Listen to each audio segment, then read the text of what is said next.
लोकसभा अध्यक्ष ओम बिर्लांच्या विरोधात अविश्वास प्रस्ताव आणणार असल्याचं म्हटलं जातंय। अविश्वास प्रस्तावावर 118 विरोधी पक्षाच्या खासदारांच्या स्वाक्षऱ्याही झाल्यात। लोकसभा अध्यक्षांच्या विरोधात काँग्रेसने नोटीस बजावली आहे। लोकसभेत राहुल गांधींना बोलू दिलं जात नाहीये, काँग्रेसचा असा आरोप आहे।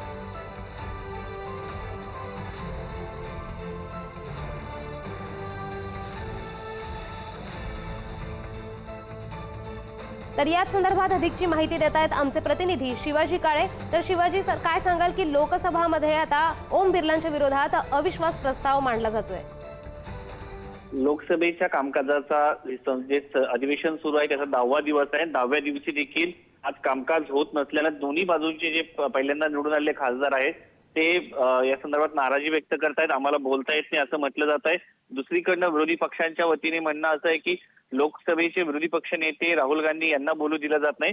त्या दृष्टिकोनातून 118 खासदारांनी सह्या करून आज दुपारी 1 वाजताच्या दरम्यान लोकसभा अध्यक्षांच्या विरोधात एक प्रस्ताव दिलेला आहे। नियम 94C च्या अंतर्गत 118 खासदारांनी याच्यावरती सह्या केलेल्या आहेत। आणि जो अलीकडच्या काळामध्ये ज्या पद्धतीने काल राहुल गांधी यांचं म्हणणं होतं की सभागृह चालणं गरजेचं आहे आणि अलीकडच्या काळामध्ये जर आपण पाहिलं असेल की अमेरिकेसोबत झालेली ट्रेड डील असो, ॲब्स्टेन फाईलचा सातत्याने होणारा उल्लेख असो आणि मनोज नरवणे यांनी लिहिलेले जे प्रकाशित झालेले जे पुस्तक आहे त्या पुस्तकाच्या संदर्भामध्ये सातत्यानं जर आपण पाहिलं गेलं तर अशा पद्धतीने राहुल गांधी बोलायला उभे राहतात आणि त्यानंतर गदारोळ होताना पाहायला मिळतो।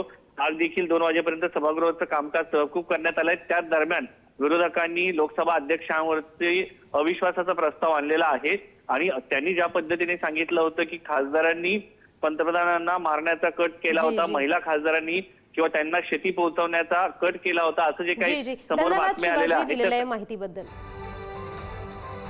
तर आपण पाहतोय की लोकसभा अध्यक्षांच्या विरोधात आता अविश्वास प्रस्ताव मांडला जातोय। राहुल गांधी यांना लोकसभेत बोलू दिलं जात नसल्याचा आरोप काँग्रेसकडून करण्यात आलाय।